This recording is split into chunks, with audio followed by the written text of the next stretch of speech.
Hello guys, today I will first discuss about the questions of weekly test 6. Okay, so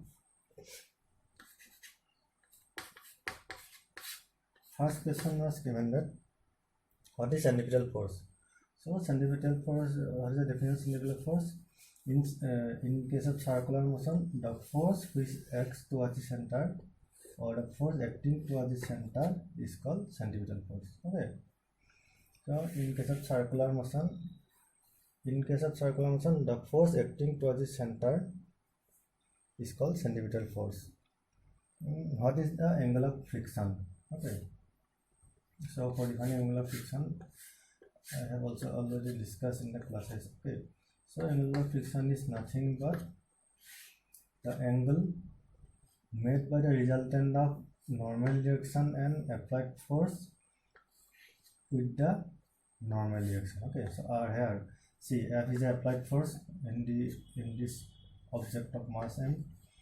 R is the normal reaction, which is perpendicular to the surface where it is placed. Okay, so angle of friction is the angle made by the resultant of normal reaction and applied force with the normal reaction. Okay, so see, this is the resultant. Okay, this is F plus, these are vectors. Okay, this is F plus R. This is the resultant of these two vectors, F and R. And angle of friction is the angle between the resultant of these two vectors with the normal reaction. So, and third question was, what is the cause of centripetal force in Sun and Earth system? So it is a gravitational force. Okay, gravitational force is the cause of centripetal force in case of Earth and Sun system. Okay, now next question was, you are asked to calculate the, or you are asked to derive the expression for minimum velocity for an object in vertical circle. Okay, so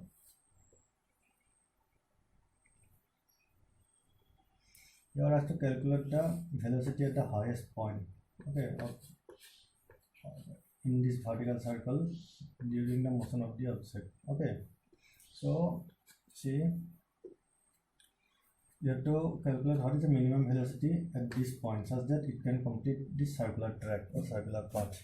So how we did that? So what are the forces applied on this mass m, okay, in this position? So first is the tensional force because of the string, okay, or rope. Second is gravitational force, and G.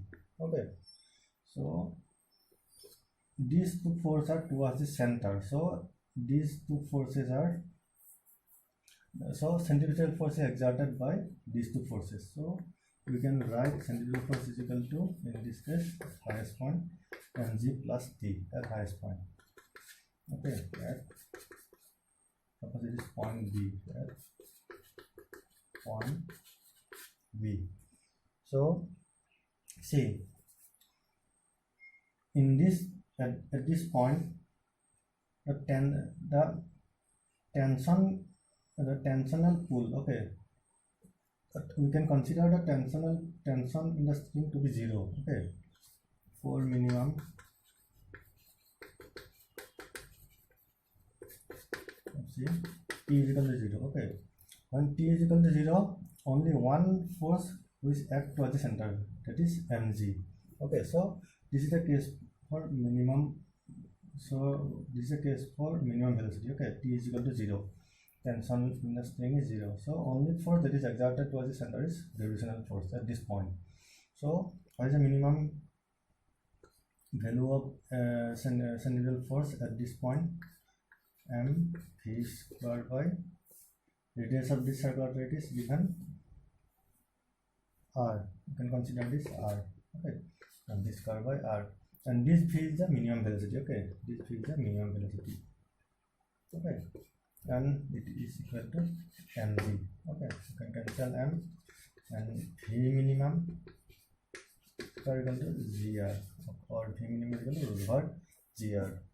Okay, so this is a minimum velocity at point B such that the object of mass m can complete this vertical circular track, okay, of radius r.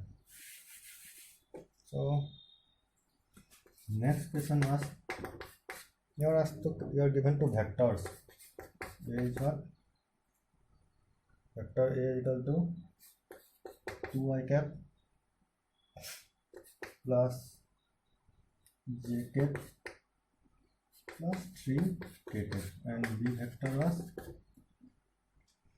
3 I cap plus minus 2 j cap plus k cap, and you are asked to calculate the angle between the two vector A and B. Okay, angle between vector A and B. Okay, so in such type of problems, what we did, first we eliminate, or first we go for a dot product of these two vectors. So what is the dot product of these two vectors? See, 6, and this j cap term 2 plus 3, okay, 7. Okay, now we have to calculate the magnitude of each vector. So a magnitude vector is what? It will be 4 plus 1 plus 9. It will be root over 14. Magnitude vector will be how much? 9 plus 4 plus 1, it is also root over 14. So now what we do? After this, we know A dot B and magnitude of A and magnitude of B. Okay, so we know that, what we know? A dot B is what? Magnitude of A into magnitude of B into cos of theta. Theta is the angle between A and B vector. So we know this term and these two terms. So from here we can easily calculate how much will be the cos theta. So A will be 7, and this is root over 14 to root over 14. After that, theta will be how much? 7 by 14, or half. Sorry, cos theta. And theta will be how much? Cos inverse half, or we can say 60 degree. So angle between A and B vector is 60 degree. Now third question was that you are given some values. The radius of a circular track is, was given r. The coefficient of static friction is 0.2, and you are asked to calculate the V max. Okay, V max means maximum velocity at which a car can take the turn. Okay, take the circular turn. Okay, of radius r. So what is the expression for V max in case of plane wave?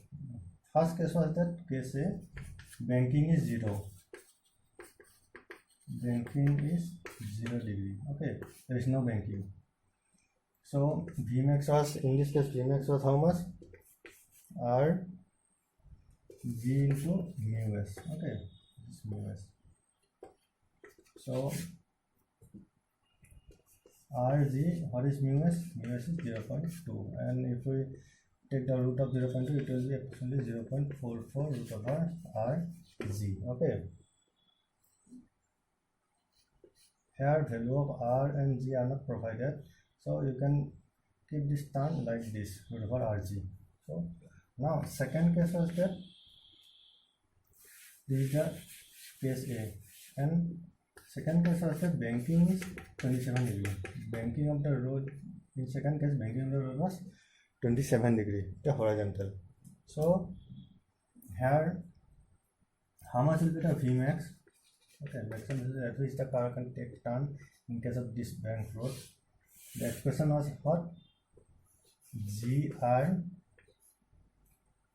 and here what was the term?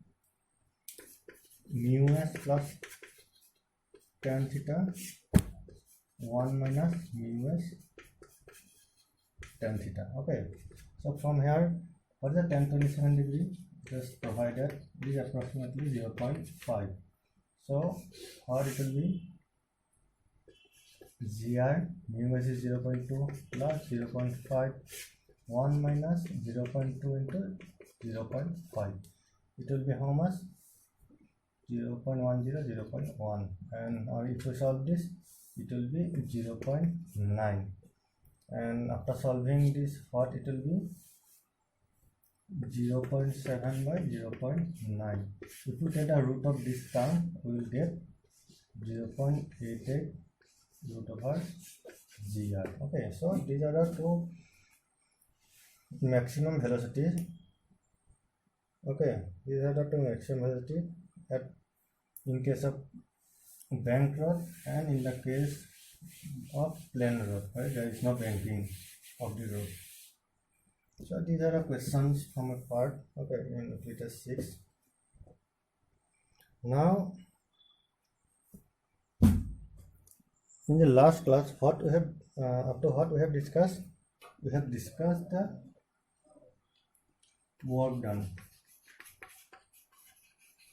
done by constant force. Okay, work done by constant force, last class we have discussed, and how we determine that in the graph of force versus displacement. Okay, in case of constant force, this is the graph of force versus displacement in case of constant force.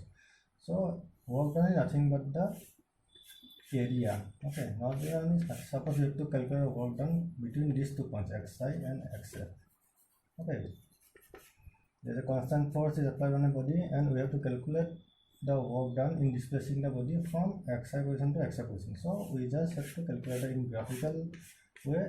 We have to just calculate the area under this portion. Okay, so this is the work done. Okay, so work done is how much?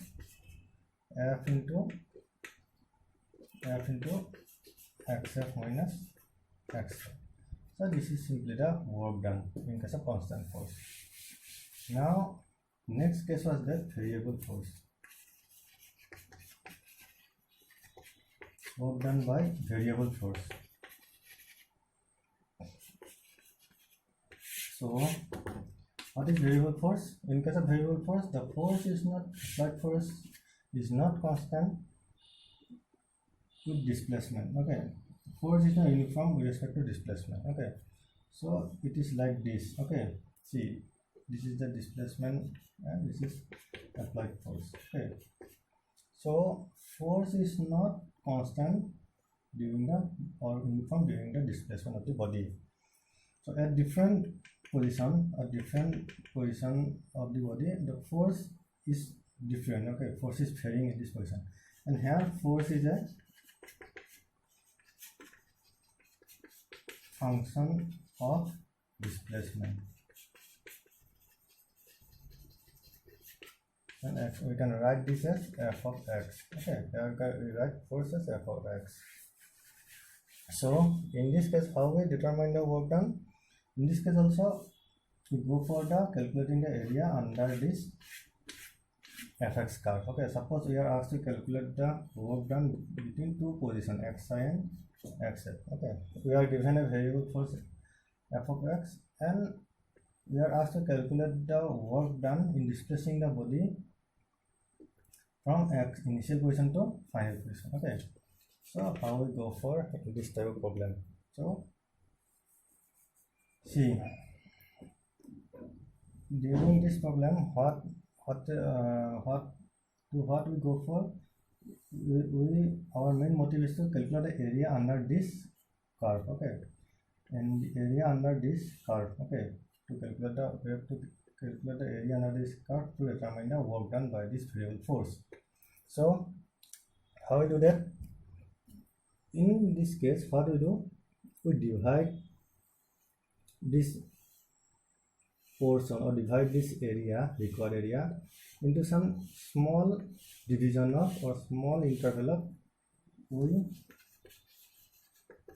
divide the area into very small interval of x. Okay, we divide this area into very small interval of x, small and uniform. Okay, small and equal, very small and equal, small and equal interval of x. Okay, and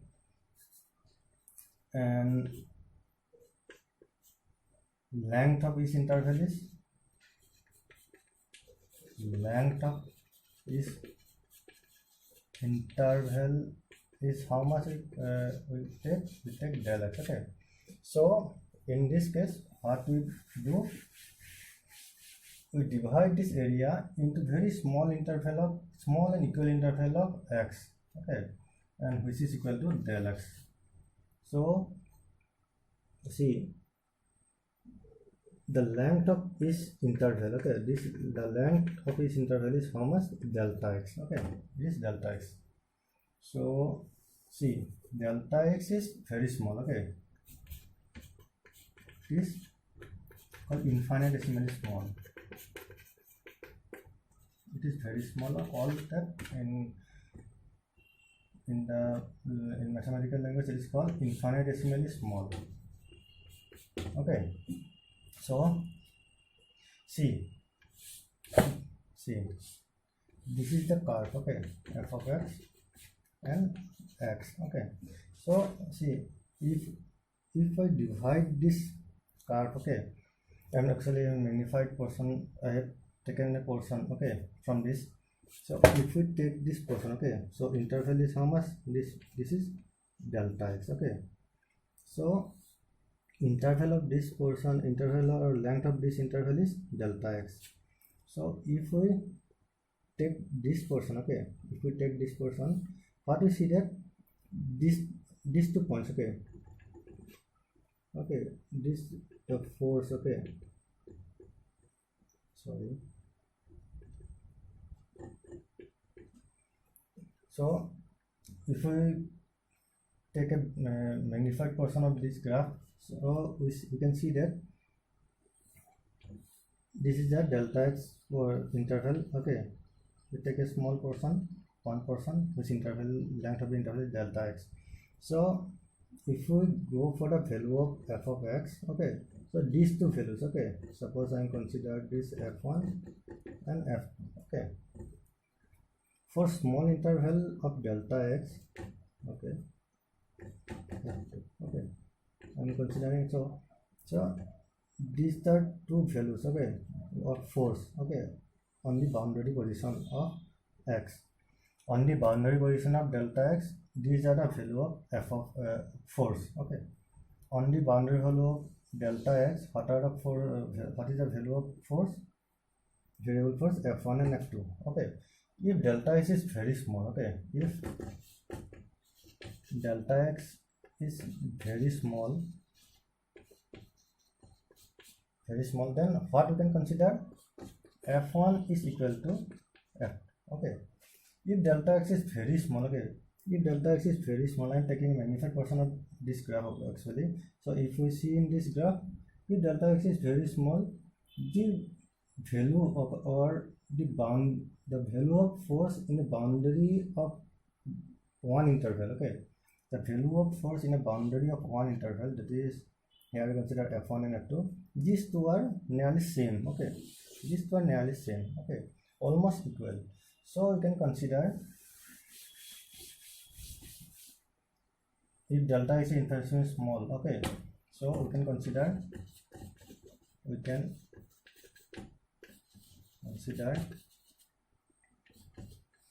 the boundary value of force on the interval delta x is equal. Okay, If delta x is infinitesimally small, we can consider that the boundary values of force on the interval, on each interval, okay, on the interval of delta x is equal, okay.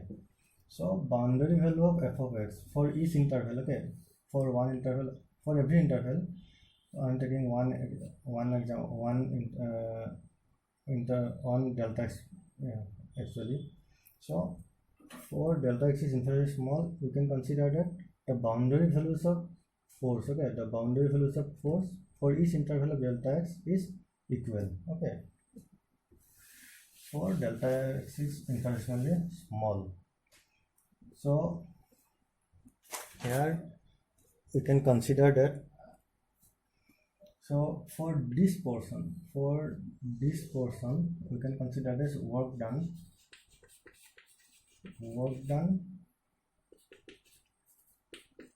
in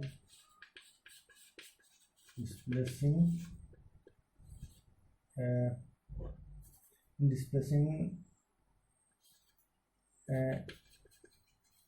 interval delta x is, so work done during displacement of the object up to delta x interval, okay. So how much it will be? I think the delta w is how much? F of x into delta x, okay. So why we can write f of x here? Because the boundary value of force upon the interval of delta x, boundary value means the value of force at these 2 points, okay. The value of force at these 2 points of x, okay. Boundary of force at these 2 points of, or these 2 values of x is uniform, okay, is uniform upon a small interval delta x. So we can write work done as f of x into delta x, okay. So this is for one interval, okay, this is for one interval delta x, okay. So we have calculated the work done from xi in displacing the object from xi position to xf position, okay. So net work done, we can write net work done as w is equal to summation of, see these are discrete things, okay. Here discrete, these are discrete, you can consider this rectangles, okay. So work done in this displacing the object from xi to xf position is f of x into delta x, and x varies from xi initial to x final, okay. So from here what we get, the work done is how much? W is equal to summation of xi to xf f of x into delta x, okay.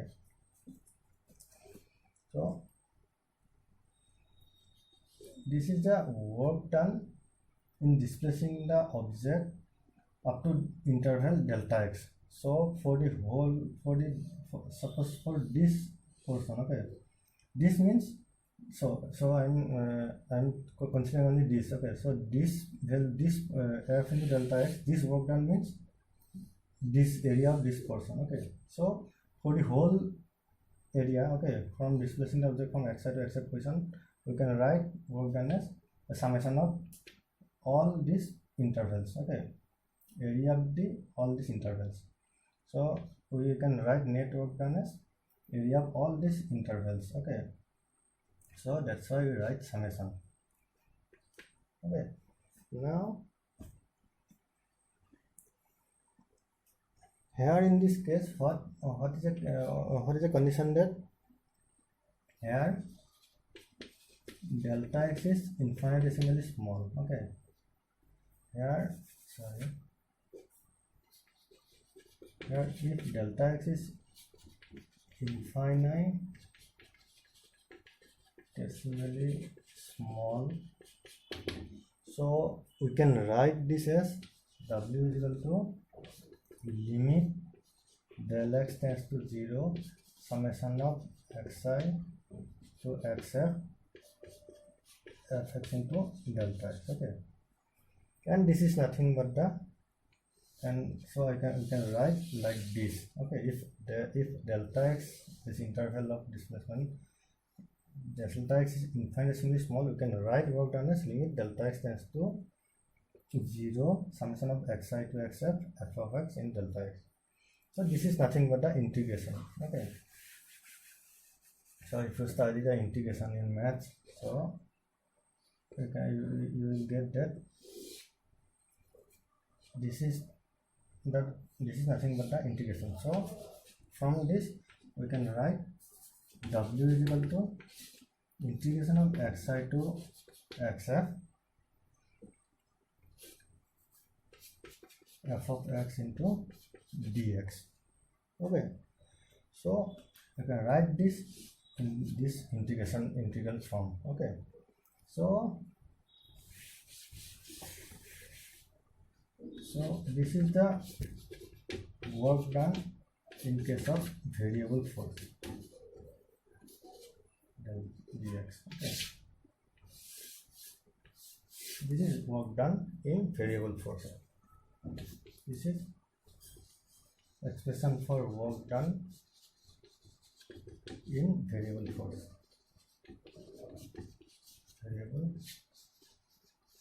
Okay, so here we have discussed the concept of integration also. Okay, so concept of integration is nothing but the summation. Okay, we have to calculate the area under a graph. Okay, area under a curve up to some interval. Okay, so this is nothing but the concept of integration. Okay, so this is how. So now I will discuss an example. Okay, this is given here in NCERT board, example 6.5. In this example, it was said that a woman or a person is pushing a trunk in a rough surface. Okay, rough surface by applying a constant force of 100 Newton. Okay, the person is pushing a object of mass m, pushing a trunk of mass m in a rough surface, applying a force of 100 Newton. Okay, up to 10 meter. Okay, the person pushes this trunk by applying a force 100 Newton up to 10 meter. After that, what happens? Due to the friction, the person gets tired. Okay, due to the friction, the person gets tired, and the force, okay, this force decreases linearly. Okay, or after this, what happens? The force due to the because of the frictional drag, the person gets tired, and after this point, the force decreases linearly. Okay, and at a distance of after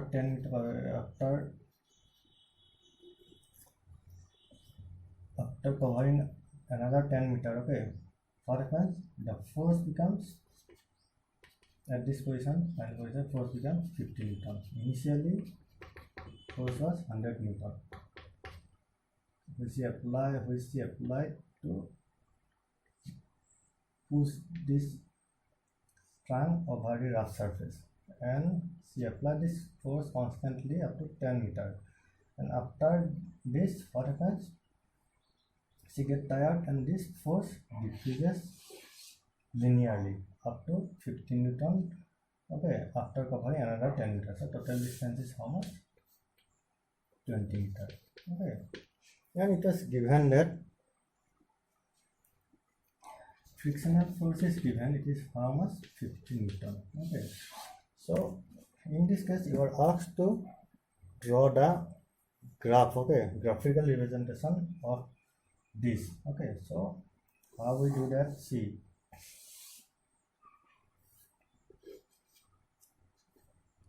okay, see, this is the force f of x, okay, or we can say force. I am writing force. It is not variable, so I am direct writing force. Sorry,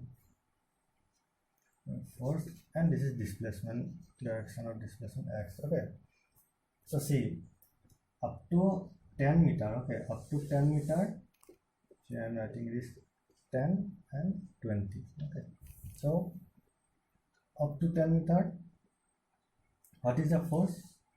Up to 10 meter, displacement of force was constant, and it is 100 Newton. This is, suppose this is 100 Newton force. Okay, force in newtons and displacement in meter. This is 100 Newton force. And how we represent this graphically? Up to 10 Newton, up to 10 meter, force was uniform, and it is 100 Newton. Okay, so this is uniform up to 10 meter. And after that, what happens? The force decreases linearly up to 50 Newton when the displacement is 20 meter. So we are taking half of this, 50 Newton, and if we see this is the intersection point. So after this point, okay, after this point, the force decreases linearly up to 50 Newton. So this is the graph. Okay, this is a graph for applied force. Okay, this is the graph for applied force.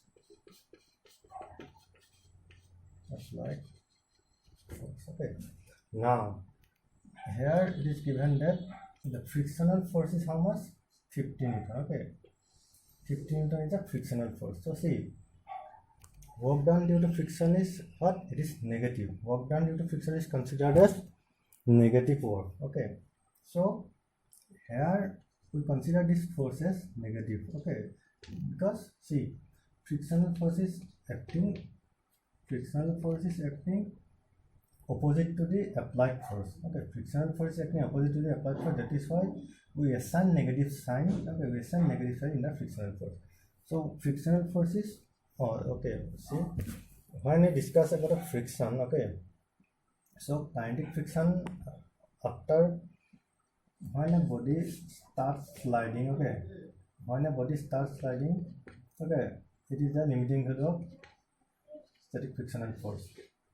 Okay, and if we see the graph, okay, what we see, it is applied force. Okay, this is applied force and this is frictional force. Okay, okay, so if we see the kinetic friction, what happens? It does not depend upon the applied force. Okay, kinetic friction is uniform. It does not depend on the velocity of the object or the applied force. Okay, applied force is only matters up to the limiting case. Okay, only upon the limiting case the applied force matters in case of friction.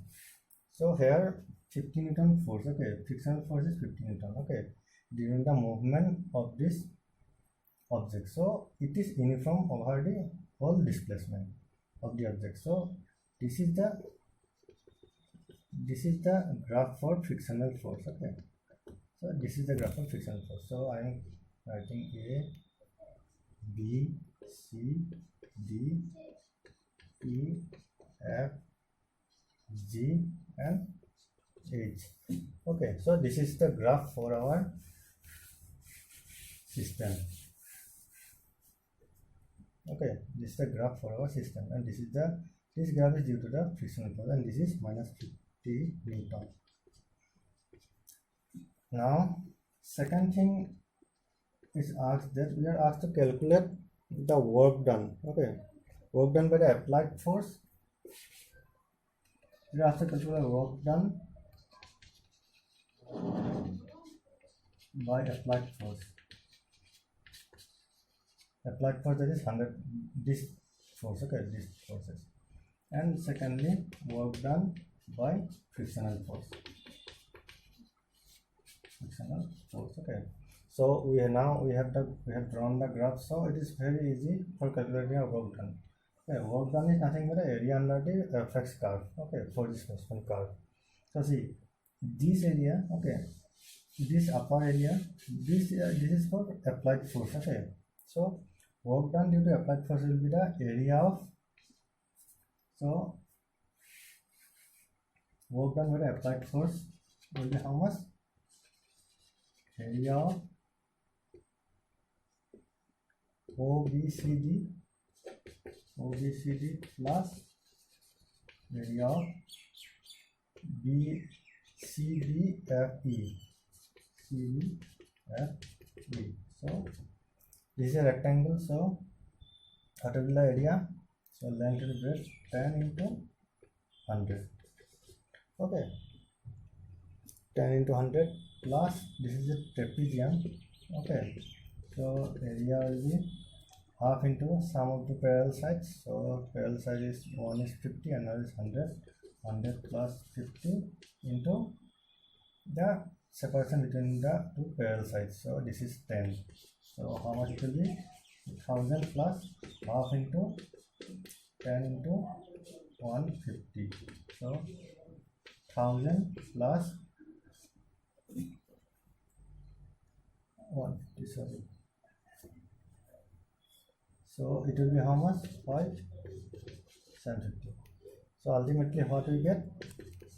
1750 Newton into meter. Okay, so work done by the applied force is how much? Work done by the applied force, what we get? 1750 Newton into meter, or we can write Newton into meter as joule. Okay, 1750 joule. The PSB is what? Work done by frictional force. So it is nothing but the area. Okay, area under this area of OHGF. Okay, so work done by frictional force is nothing but the work done by this negative force. Okay, work done by this negative force is equal to the work done by the frictional force.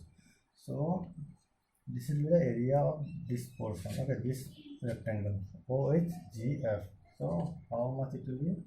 Length, which is 20, into breadth is 50.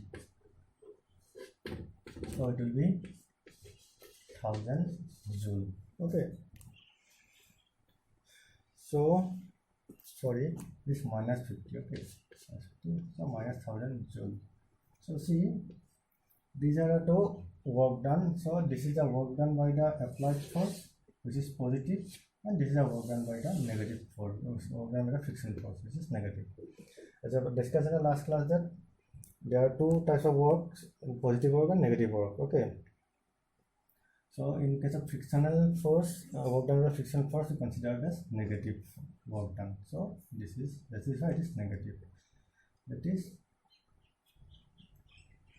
the force which the force which is responsible for this work done is opposing the applied force. Okay, that is negative.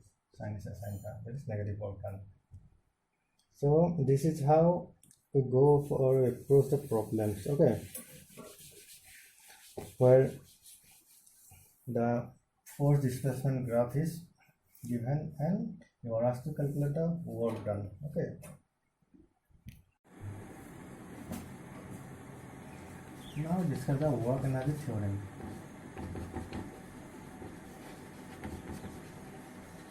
Earlier I have discussed the work energy theorem in case of constant force. Now it is in case of variable force. In case of variable force. Okay, work energy theorem in case of variable force. So see, as you know that kinetic energy is represented by half of mv square. Okay, or you can, if you take the derivative, time derivative ddt of k, so what we get,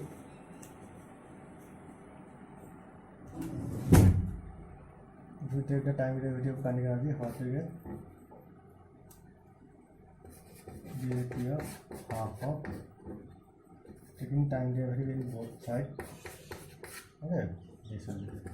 So see, half and m are constant, so we can take this out, ddt of v square, and it will be half of m dt of v square means v is variable, that's why this is inside the derivative, v into dv by dt. Okay, and twice v, sorry, v, 2 will get cancelled, and dv by dt into v. Okay, so m dv by dt is how much? It is the force. Okay, so from Newton second law, m dv by dt is nothing but force. Okay, so we can write F into v. Okay, so up to this, what we get? The time derivative of kinetic energy is what? F of F into force into velocity. Okay, now velocity means what? Velocity means dx by dt. X is the displacement. Okay, so x is the distance or displacement. X is the distance. X is distance. Okay, so v you can write dx by dt. So ddt of k is equal to f of dx by dt. Okay, now we are taking time derivative. Okay, so we can not actually cancel this dt term, we can just eliminate this dt terms from both sides. Okay, in case of derivative, we will not cancel this dt terms directly. Okay, like we did in case of other operations. So here what we can do, we can eliminate this dt term, so we can write this as dk is equal to f of dx. Okay, after eliminating the time term, after eliminating the dt term. Okay, so we get dk is equal to, dk means the derivative of kinetic energy. Okay, derivative of kinetic energy is equal to f into dx. Okay, so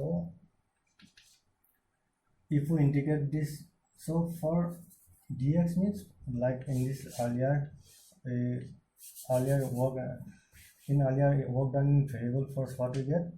Work is what? Integration of f of dx xi to xf. Okay, so same thing is here. Okay, this f of dx thing. Okay, this is for work done in displacing the object for a distance or displacement dx. Okay, work done in displacing the object up to a small, very infinitesimally small distance dx. Okay, so for displacing the object up to from xi position to xf position, how we write work done? Like this. So for work done, sorry, for displacement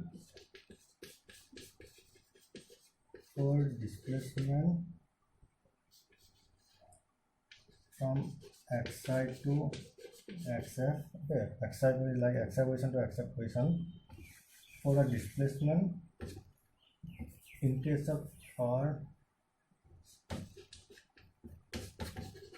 for the displacement from xi to xf position, how we can write?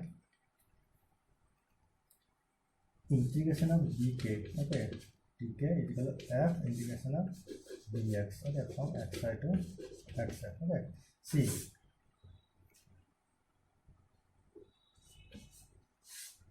so see, this is the xi position, this is the xf position. Okay, suppose the kinetic energy in xi position is, we consider ki, and in final position is kinetic energy is kf. So here in this case we write ki to kf. Okay, so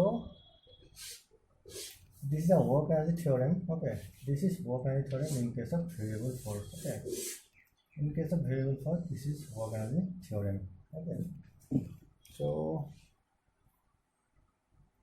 or we can write this directly as kf minus ki is equal to integration of xi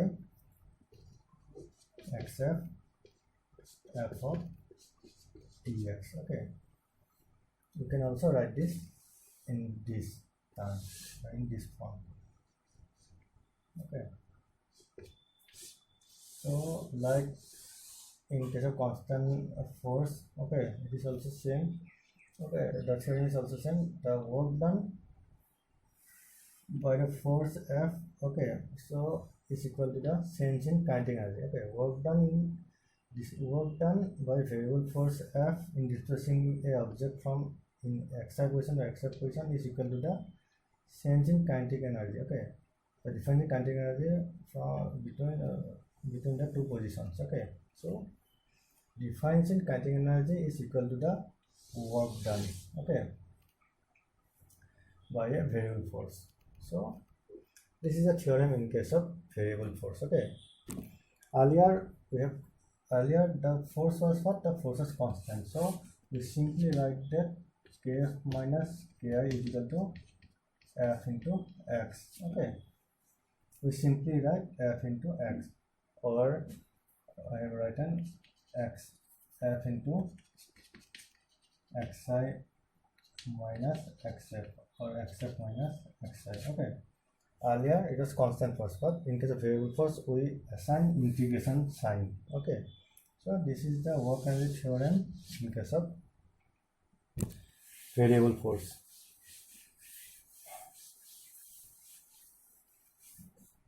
This is the mathematical form of work energy theorem in case of variable force. But the statement is same. Statement of the work energy theorem is same in both in case of both the two forces. Okay, in case of constant force also, in case of variable force also, the statement of this theorem is same. That is, the work done by force is equal to the change in kinetic energy of the object. Okay, so these are the things relating the work and relating the work, okay, in a chapter. Now next thing I'll discuss about this is potential energy.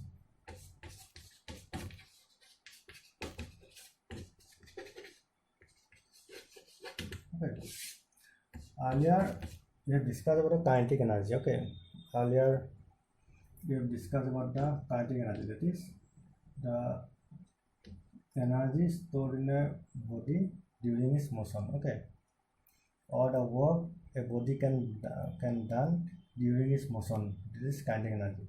Now we'll discuss about the potential energy. Potential energy is nothing but a stored energy. Okay, stored energy.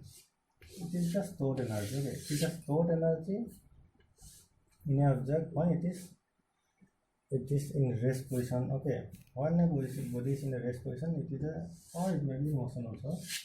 So it is a stored energy in a body. Okay, so for example, in case of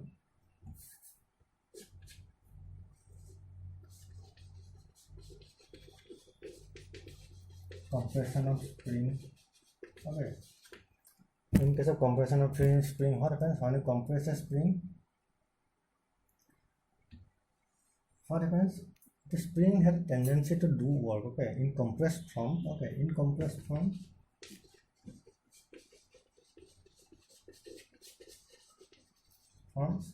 the spring has a tendency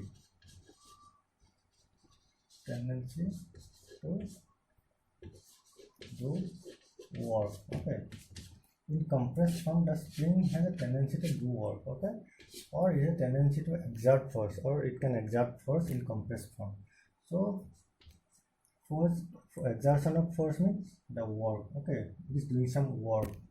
Okay, so this tendency of doing work, okay, this is because of the potential energy of this spring. Okay, this is because of the spring gets, or it obtains some potential energy, or it obtains some potential due to the compression. Okay, so in case of spring system, this is the potential energy. So this is the potential energy. Okay, when you compress the spring, it gets some tendency to work. Okay, it gets some tendency to work. Okay, do some work, or it can exert force. Okay, when it is compressed form. So this is the stored, that is some energy, it has tendency to do work means some energy is stored when it is compressed. Okay, normal form it cannot do any work, or it cannot exert any force. When it is compressed, it is a tendency to do work, or it is a tendency, or it can exert some force. So this tendency of doing work, this is because of the stored energy inside the spring due to the compression, and this stored energy is called potential energy. Okay, so in every system, okay, in every system there's a, when you discuss about the energy, okay, when you discuss about kinetic energy, the many system, the term potential energy will also arise. Okay, potential energy will also arise when you discuss about the work energy things. So in case of gravitation, okay, in case of gravitation also, there is a potential. Okay, when we lift an object up to certain height, okay, when we lift an object up to certain height from the ground, okay, what happens, it has some it gets some potential. Okay, so it is called gravitational potential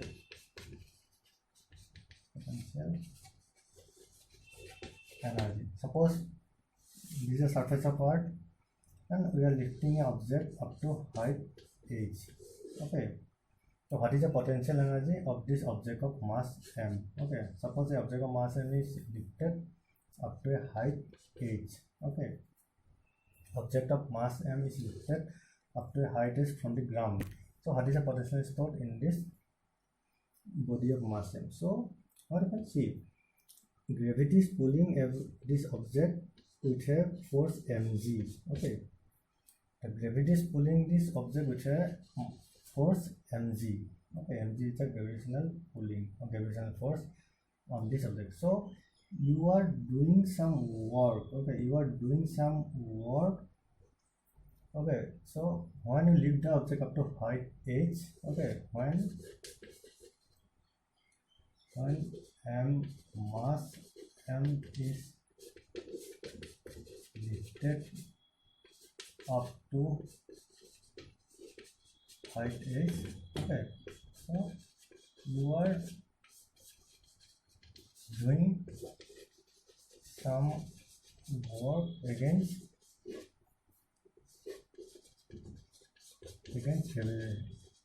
gravitational force Fg. Okay, you are doing some work against gravitational force Fg. Okay, it is downward direction, and you are lifting this object by doing some work against this gravitational force. Okay, when you lift the object up to height h, you are doing some work against this force. Okay, so what is the work done? What will be the work done by you in lifting this object? So see, I am writing minus mg. Okay, because gravitational force is downward direction, and you are doing, or you are applying minus mg force to lift the object. Okay, you are applying this much force. So you are doing, or you are applying force which is opposite direction of the applied gravitational force or gravitational force. So I am writing minus mg into h. Okay, so minus mg h. Okay, so what is the value of potential energy? The value of potential energy, okay, in this case, what is the value of potential energy? Mg into h. Okay, so this is the value of potential energy. Okay, equal to potential energy represented by V. V is equal to mg is equal to V. Okay, so this is the value of potential energy. Gravitational, this is actually gravitational potential energy. This is the value of gravitational potential energy when you lift the object of mass m up to height h. Okay, So when you do work, okay, when you do work against this gravitational force to lift an object, what happens? The work done by you is stored in the object. Okay, work done by you is stored in the object. Okay, and what is the work done by you? It is mgh. So the value of work done is mg. So what is the gravitational potential at the height h? Okay, at the height h, what is the gravitational potential energy? For a value of, for a object of mass, it will be mgh. Okay, so this is how we define or we this is the philosophy of the gravitational potential. Okay, how it arises. Okay, so in the next class, we'll discuss the conservation of mechanical energy. So this is about the gravitational potential. Okay, so in case of potential energy, we'll discuss about the potential energy stored in a spring. Okay, for giving an example of potential energy, I have given an example that how potential energy is stored in the spring. Okay, when it is compressed, and this is an example of gravitational potential energy and how this mgh value comes. Okay, in case of gravitational potential. So next thing in class we will discuss the conservation of energy, conservation of mechanical energy.